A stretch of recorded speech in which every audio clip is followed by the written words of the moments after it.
Welcome everyone to another episode of Do You Believe, where we share paranormal experiences from all over the world, no matter how big or small. Camping, one of nature's most rewarding activities, where one can be one with nature, enjoying fresh air and solitude. But what about when that solitude is broken by bizarre experiences that defy explanation? Imagine being out in the wilderness and you should be there alone, no one for miles. Suddenly you feel like you're not alone, whether it's footsteps or crying in the night or just an eerie feeling. How scared would you be? Well, bizarre is where we're going tonight. So be prepared for 6 chilling camping experiences. Terror at Girl Scout Camp. Last summer, my daughter and I spent the weekend at a local Girl Scout camp. I don't want to name the camp to damage its reputation, but something seriously spooky happened to us there. This camp is in the southeast in a heavily wooded area near the mountains. It's a beautiful place, complete with a waterfall, pond, and scenic hiking trail. We've gone there every year for an annual mother-daughter retreat, and before last summer, we'd never had any problems. The night of the incident, we made s'mores and sang silly songs around the campfire. Around 9:30, everyone headed to their cabins for bed. Because of a no-show, my daughter and I had our own cabin near the pond. There was no AC, so the cabin was pretty stuffy and uncomfortable. My daughter fell asleep immediately, but I tossed and turned, trying not to think about the heat. Outside, I could hear frogs trilling by the pond and an occasional gust of wind. Around midnight, the frog sounds abruptly stopped, as if someone had flipped a switch. I thought it was odd, but I didn't think anything of it. Then I heard an odd rumbling in the sky. It sounded like an airplane flying overhead, but the sound just went on, echoing through the hills. I don't know why, but the noise made me extremely uneasy. I tried covering my head with the pillow and convincing myself it was just a plane, but I somehow knew that wasn't right. After about 10 minutes, the airplane droning sound stopped as abruptly as the frogs had. At that moment, it went dead silent. I felt like my daughter and I were the only people for thousands of miles, until someone started pounding on the cabin door. Bam, bam, bam. My heart started racing so fast, I thought I might have a heart attack. My daughter woke up screaming and crying. As I rushed up to the top bunk, the pounding started again. "Who's there?" I yelled. There was no answer, so I yelled out the question again. Nothing. At this point, my daughter was totally freaking out, and I wasn't far behind. I wanted desperately to turn on the lights, but the switch was right by the door, and if whoever was outside tried to come in, I'd be within easy reach. I couldn't help but think of the Oklahoma Girl Scout camp murders. Worse, I couldn't call anyone because there was no signal in the camp. After what felt like an eternity, I climbed back down from the top bunk. I ran over to the switch and turned on the lights. Once my eyes had adjusted to the glare, I noticed a weird green haze in the cabin. I hoped I was just imagining things, but then my daughter asked why was there smoke in the air. I wish I could say I summoned the courage to open the door or even look out the window, but I didn't. My daughter and I sat up all night with the lights on, confused and terrified. No one pounded on the door again. The haze faded away and the frogs resumed their trilling. Eventually morning came and we left the cabin when we heard other campers walking around outside. I asked 1 or 2 of them if they'd heard anything weird in the night, and they all said no. After that, my daughter and I quickly packed up the car and left. I told the counselors we had to leave because she was sick. I have no idea what to make of any of it. The sounds, the pounding, the haze. All I know is that my daughter and I have never gone back to that campsite again.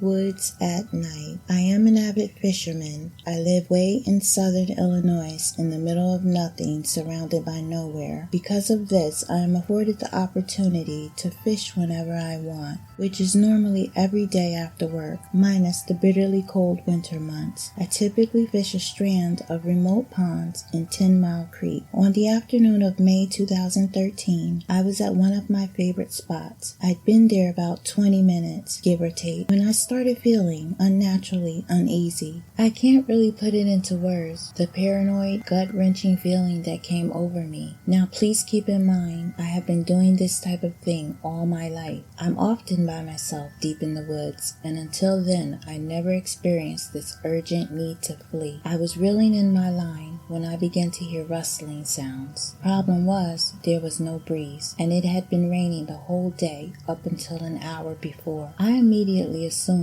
it was a deer or a raccoon rustling nearby. However, what I saw absolutely baffled me. I witnessed a single mass of leaves rolling around along the ground. It was just to the right of my position, no more than 100 yards. I watched in awe as the unnatural-looking mass began to make its way across the bank. This particular pond was inset like a bowl in the ground. There was an inlet directly to the south at the end of the pond, and that's where I was, basically standing on the handle of a giant ladle. This mass was 8 feet by 8 feet and moving southbound, just east of my location. I was frozen in fear and absolute disbelief. The uneasy feeling quickly took over me and turned into full-blown panic. I was trying to move, trying to get the hell out of there, but felt held in place by a feeling of utter sadness. It was by far the darkest, coldest, most empty feeling I'd ever known. I then heard a horrible guttural noise. To this day, the noise still causes me to wake up in cold sweats. I have nightmares. I tore my gaze away from the mass long enough to snatch an AR-15 from the ATV. Until then, I had never ever fired my weapon at something I could not identify. I said, "God forgive me," and then fired 7 rounds at this mass. However, I don't believe the shots I fired had any effect. The sound of the shots and my adrenaline did rally me enough to jump up and hurry home. I haven't been back to that spot, so I have looked down from atop the road a few times. Before that day, I couldn't imagine anything that would keep me away from my favorite fishing hole or terrify me that much. I'm still even not sure it was real, but I'll never go back there again. Now, those 2 stories were absolutely spooky, but I have a few more, so sit back, relax, and enjoy. The Whaler. When I was younger, probably like 10 or 11, I went camping with my family. I'll just get right into it. It was about 1 or 2 in the morning, and I really couldn't sleep. The tent me and my brother were in was really hot and very uncomfortable. Anyway, while I was trying to go to bed, I heard a very faint whimper. I tried to ignore it because I figured I was just tired. Our campsite was along a road with many other camps nearby. The whimper started to get louder and louder, and then turned into crying. I heard footsteps outside our tent and a girl crying her eyes out. Now let me tell you, it didn't go faint. It got louder and louder. It remained the same and in the same spot the entire time. That's so important because it indicates that she was looking at our tent site, fucking crying. It gets worse. Then it turned into a full-on scream for a few seconds, then cuts out. When she started screaming, my brother woke up. We both looked at each other and just put our pillows and stuff over our head. I couldn't sleep all that night. I'm just glad we left the next morning. That was indeed very scary. Our next experience is called The Land Doesn't Forget. One night, I was camping near the site of an old river dam. I pulled the canoe in late, so I just draped the tarp over the canoe and sprawled in underneath it and fell asleep. In the middle of the night, I woke up to a sound of roaring water. I crawled out from under the tarp and the roaring sound stopped. I thought I must have been imagining things or that it was the wind blowing through the trees. I crawled back under the tarp and the sound picked up again. When I crawled out again, it didn't stop. The sound got louder and louder. I realized that it sounded like water ripping through the woods. Even my dogs had their hair on end. I quickly pulled the tarp off the canoe and dragged it up to the top of a ridge. I then heard voices, men yelling, and a dull thumping noise. I huddled down next to the boat, pulled my dogs close, and waited for the sun to come up. When morning came up, there was nothing to see. To this day, I don't know what that was, but I have my ideas, and I will never camp there again. I was told that the land remembers, and that's fine. I just don't need to be there when it does. That was eerie. The next true experience is called the Scream. Some friends and I were doing some night fishing on the James River. We were sitting along the shoreline with a nice fire going, accompanied by usual idle talk and a few beers, when suddenly everyone just stopped talking like a switch was flipped off. We were all staring across the river and felt as if something or someone was staring back. It was a very uneasy feeling, to which some of the group tried to shake off with the typical macho humor, when a blood-curdling sound erupted from the other shore that froze everyone in their tracks. This sound was unlike any other that I had ever heard, and it made every hair on my body vibrate and tingle. The only way I can describe it, it sounded like a wild person with no language skills being gutted alive. No words, just this high-pitched, blood-curdling scream. Nobody moved and said a word. We all just sat there, fixed in our stare, when just as suddenly a second scream was let loose, which was even more worse than the first. By this time, several of us were sprinting to our trucks that were parked about 20 to 30 feet away to retrieve various firearms. We all sat there quietly with our eyes fixed, staring toward the opposite shore, watching the light from our fire reflecting off the rocks. Hours later, we packed up and left, feeling very unsettled. We never did figure that one out or have a guess as to what was on the opposite bank. Wow, guys, I've always wanted to go camping. Have I changed my mind?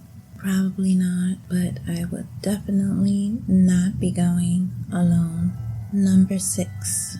Jerked around. This happened in the desert of Utah. I was a wilderness guide and I lived out of my truck, so I camped nearly every night. I was totally used to weird noises, twigs, camping, whatever. One night, it was extremely calm and quiet, but there was a weird vibe in the air. A couple of friends and I were on BLM land in Utah near Moab, and we had just put out the fire and laid our bags out. Just as I was starting to fade out, something grabbed me by my wrist and jerked my arm straight up into the air. I sat up immediately, and 2 of my friends bolted up at the same time. It happened to all of us, and we couldn't explain it. Nothing else happened, but still makes the hair on the back of my neck stand up.